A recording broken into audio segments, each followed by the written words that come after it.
Maybe to start off with, can you tell me a little bit about, on the subject of hypnosis, what are some of these myths that you run into as far as how people perceive it when people come to you, or what are the differences between how it gets portrayed and how it's actually practiced?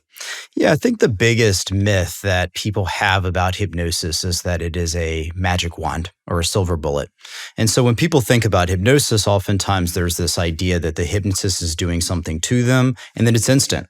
Okay, so the idea of any sort of gradual process, like forget it, right? Because they're going to solve all of their challenges in their lives. Like, they've gone to so many professionals to try to solve various things. And all of a sudden they call up the hypnotist. And even though they had done a number of sessions with those other practitioners, the hypnotist has to do it in 30 minutes and they're not going to be conscious while it's happening.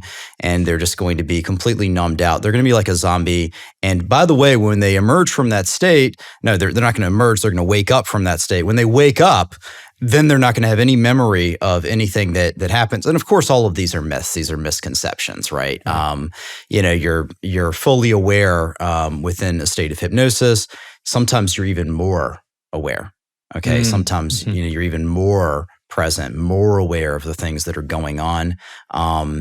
You have full memory and recollection of events, that are occurring. But it is a process that's a compounding process. So it takes a person step by step through something.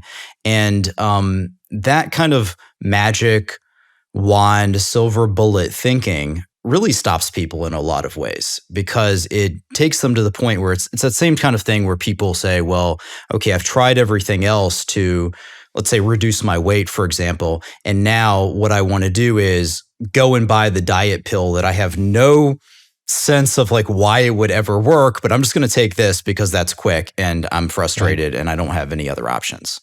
Right. So you must hear this a lot. People come in sort of expecting a lot from it, and you have to sort of set that expectation. Say, actually, no, you are a participant in this, and that's a vital role of any sort of change process, right? Right. Exactly. Yeah, I think it's that idea of this sense of a person who kind of use themselves going about it more passively, but the people who do really well with hypnosis are those who take in the changes. They're able to take everything that the hypnotist is saying, going out into the world, noticing what worked, coming back and reporting and saying, hey, this is what worked really well. Right. Maybe we can work a little bit on this area as well.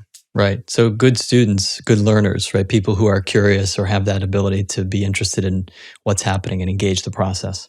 Right. Exactly. Yep.